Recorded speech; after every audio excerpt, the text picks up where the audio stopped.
Hoy vamos a hablar sobre el caso de Josef Fritzl, un hombre que vivía en un vecindario tranquilo de Austria, con un secreto tan oscuro que, cuando salió a la luz, dejó al mundo entero sin aliento. Imagínate esto: una casa común, una familia común, pero en el sótano una hija encerrada durante 24 años por su propio padre. 24 años encerrada, sin ver la luz del sol, violada, amenazada, convertida en rehén de la persona que debía protegerla. Mientras los vecinos tomaban el café, saludaban desde el jardín o celebraban la Navidad bajo sus pies, en silencio absoluto, crecía el horror. El caso sacudió no solo a Austria, sino todo al planeta. Y no solo por lo que pasó, sino porque nadie lo vio venir. Pero, ¿qué fue lo que pasó realmente? Eso es lo que vamos a hablar hoy. Presta atención, porque esta es su historia.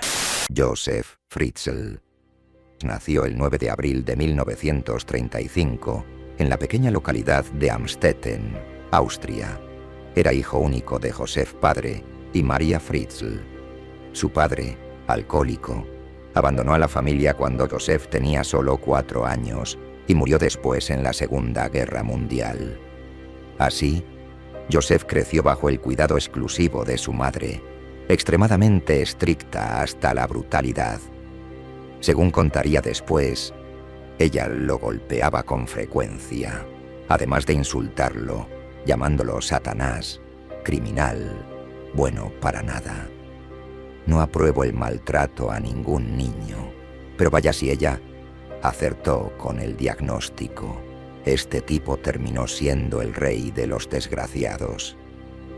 Josef creció bajo el régimen nazi en Austria, época de disciplina férrea y valores autoritarios que, según él, influyeron en su forma de ver la vida. De pequeño ansiaba afecto, pero recibió muy poco. «Nunca recibí un beso ni un abrazo de mi mamá», diría. Triste, sí, pero cuesta sentir lástima sabiendo lo que llegó a ser. En vez de cariño, aprendió pronto sobre poder y miedo bajo la mano de hierro de su madre. Esa infancia sombría puso los cimientos del camino oscuro que seguiría. ¿Fue naturaleza o crianza? Probablemente ambas. Yo creo que hay gente que ya nace torcida y luego el entorno solo afila el monstruo. En la adolescencia, Fritzl era inteligente, pero raro y solitario. Aunque no fue soldado, vivió las secuelas de la guerra. En casa continuaba la tiranía materna.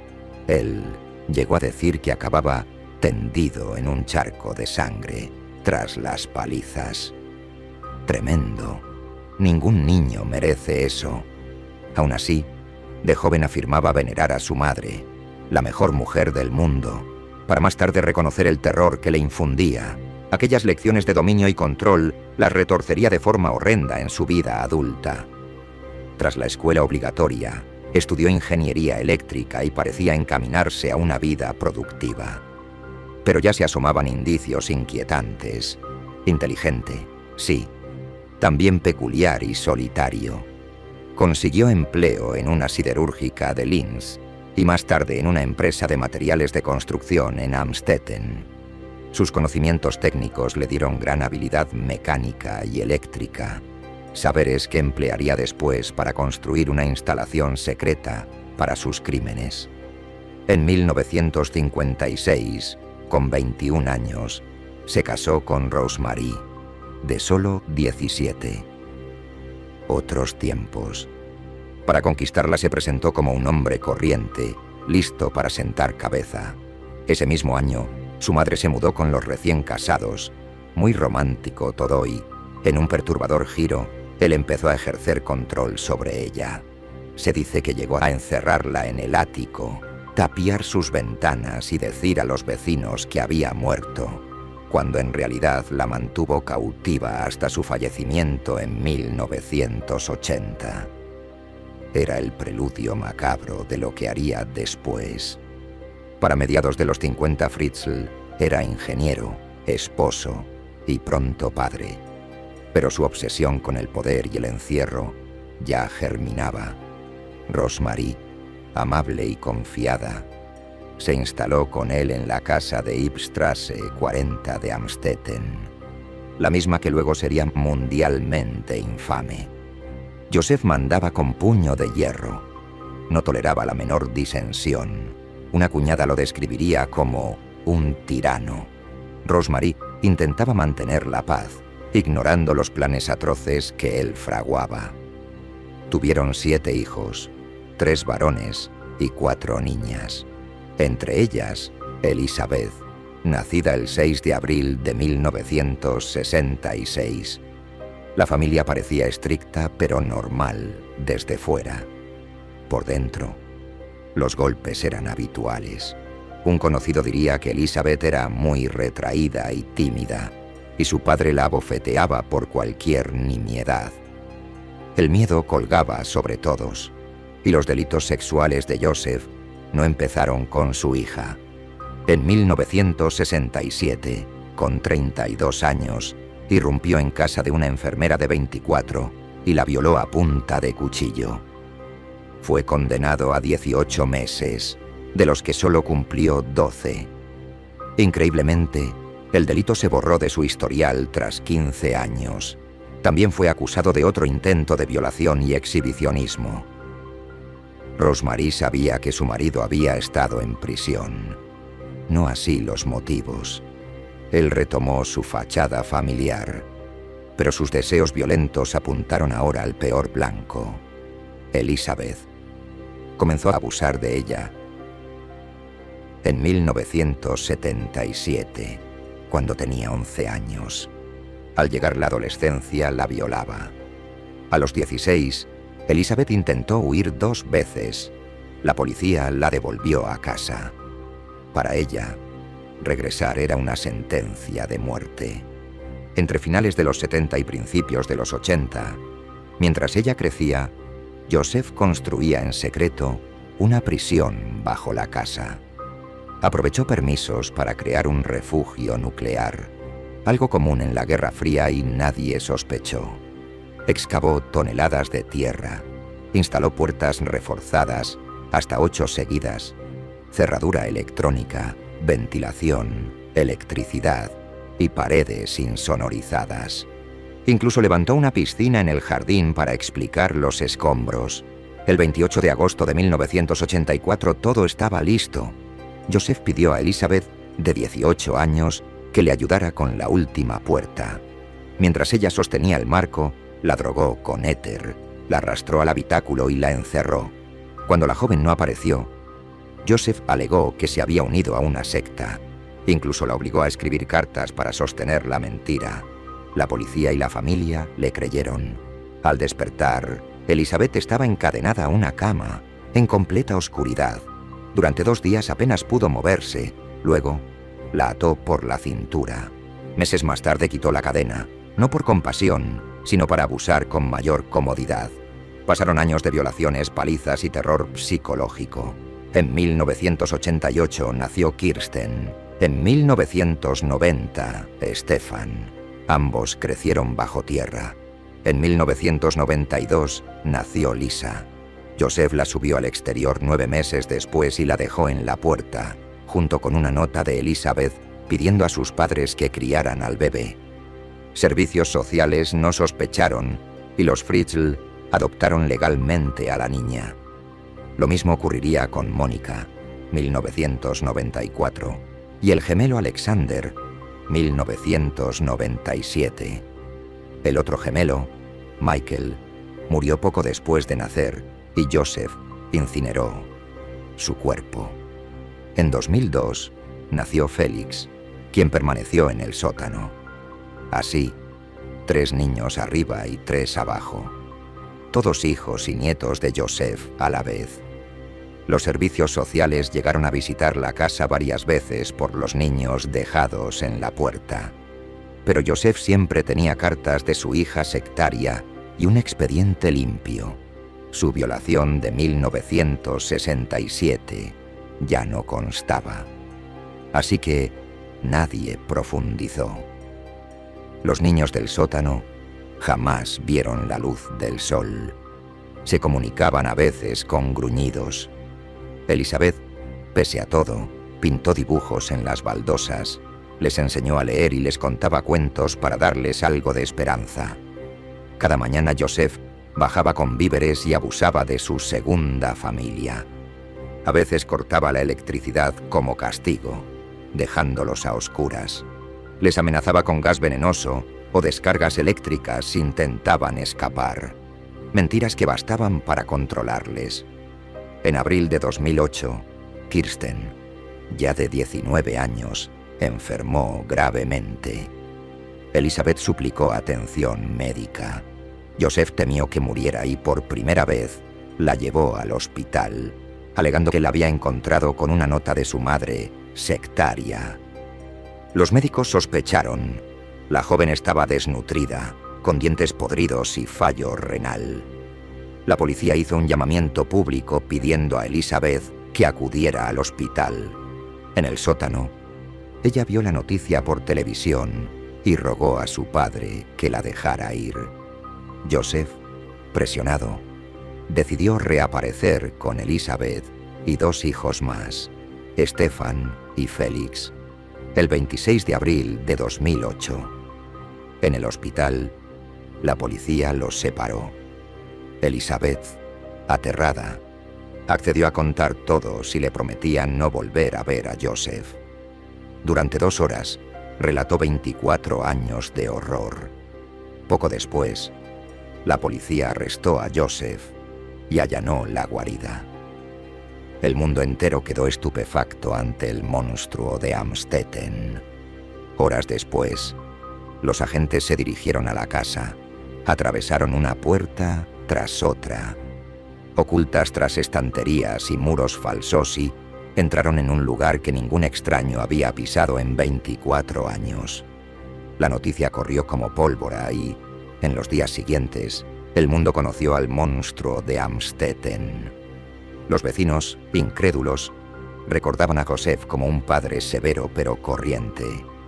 Mientras tanto, Elizabeth y sus 6 hijos sobrevivientes fueron trasladados a cuidados médicos. Kirsten empezó a recuperarse con diálisis. Durante los primeros interrogatorios, Joseph intentó minimizar lo ocurrido. Dijo que solo quería proteger a Elizabeth del mundo exterior y que todo había sido consentido. Nadie le creyó. Las pruebas eran abrumadoras. El sótano, las cartas, las pruebas de ADN que lo señalaban como padre de todos los niños. El 13 de noviembre de 2008, la fiscalía lo imputó por asesinato por negligencia, por la muerte del bebé Michael, esclavitud, violación, incesto, secuestro, privación de libertad y coacción. El cargo de asesinato conllevaba cadena perpetua. El juicio comenzó el 16 de marzo de 2009 en Sankt Pölten. La prensa internacional lo convirtió en un auténtico circo mediático. Con 73 años, Fritzl trató de ocultar su rostro tras una carpeta azul al entrar a la sala. Por ley, solo se permitió prensa en la apertura y el cierre. Joseph se declaró culpable de todos los cargos salvo asesinato y lesiones graves. Al día siguiente, los jurados vieron 11 horas de testimonio grabado de Elizabeth. El material era tan perturbador que lo visionaron en franjas de 2 horas. Elizabeth asistió un día en secreto, disfrazada con peluca y gafas, para presenciar el proceso. Cuando Joseph la identificó entre el público, palideció y comenzó a temblar. A la mañana siguiente cambió su declaración y se declaró culpable de todos los cargos, incluido asesinato por negligencia. La defensa intentó mostrarlo como un padre que cuidaba de una segunda familia.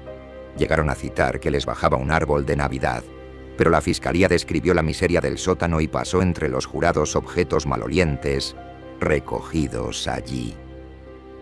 El 19 de marzo de 2009, el tribunal lo declaró culpable y lo condenó a cadena perpetua con posibilidad de libertad condicional a los 15 años. Prácticamente imposible. Joseph aceptó la sentencia sin apelación y fue enviado a la prisión monasterio de Garsten. Fuera del juzgado la multitud aplaudió. Elizabeth no estuvo presente al leerse el veredicto, pero la justicia finalmente había llegado.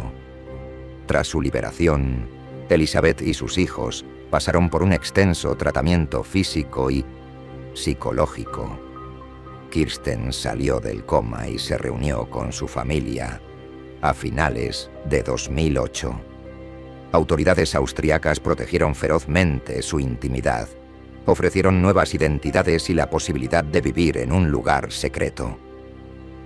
En 2009, la familia se trasladó a un punto confidencial del campo austriaco. Allí comenzaron de cero lejos de Amstetten.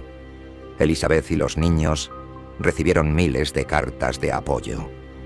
En junio de 2008, confeccionaron un cartel con arcoíris y dibujos que decía: «Su compasión nos ayuda enormemente a superar estos tiempos difíciles». Fue una de las pocas veces que se dirigieron al público. Los 3 hijos criados arriba, Lisa, Monica y Alexander, lidiaron con culpa de supervivientes. Los 3 que crecieron abajo, Kirsten, Stefan y Félix, tuvieron que aprender desde caminar por espacios abiertos hasta interactuar con personas. Elizabeth, que salió del sótano con 42 años y casi sin experiencia adulta, demostró una resiliencia extraordinaria. Con terapia recuperó la salud, volvió a teñirse el cabello y aprendió a conducir. Según informes, vive ahora con una pareja que la apoya junto a sus hijos. Disfruta actividades cotidianas como ir de compras, algo impensable durante su cautiverio. Josef Fritzl, por su parte, sigue encarcelado. Cambió su apellido a Meyerhoff para evitar represalias de otros reclusos. Hoy, nonagenario y con demencia, permanece en una prisión ordinaria. Su propio abogado afirma que sufre pesadillas sobre sus crímenes. Los psiquiatras dicen que aún minimiza lo que hizo. Todo apunta a que morirá tras las rejas y pocos o nadie lamentarán su muerte. Entretanto, Elizabeth y sus hijos continúan reconstruyendo sus vidas lejos del apellido Fritzl y de la sombra de aquella casa amarilla. Su historia despertó debates sobre el blindaje de antecedentes penales, la supervisión de servicios sociales y la necesidad de detectar señales de abuso doméstico extremo. Para muchos, el caso simboliza el triunfo de la resiliencia humana sobre la crueldad más absoluta. Hoy, cuando Elizabeth pasea al aire libre o conduce su coche, ejerce un derecho básico que le fue negado durante 24 años: la libertad. Su prioridad es el anonimato y el bienestar de los hijos. Las autoridades y la comunidad respetan esa decisión. Aún así, su valentía al testificar permitió encarcelar a un depredador y salvar a otras posibles víctimas. Su voz, antes silenciada, se convirtió en la pieza clave de la justicia. Mientras tanto, Fritzl, ahora frágil, vive el ocaso en una celda, enfrentado cada día a la memoria de sus actos. Cuando él desaparezca, su nombre quedará como advertencia, pero la historia de Elizabeth seguirá como ejemplo de supervivencia. Bien, eso ha sido todo por el día de hoy. Si este video te gustó y quieres más contenido como estos, no olvides suscribirte, activar la campanita y seguirme en mis espacios sociales. Créeme que eso me ayudaría muchísimo. Abajo en la descripción te dejo los enlaces. Gracias por acompañarme en este viaje. Nos vemos en la próxima.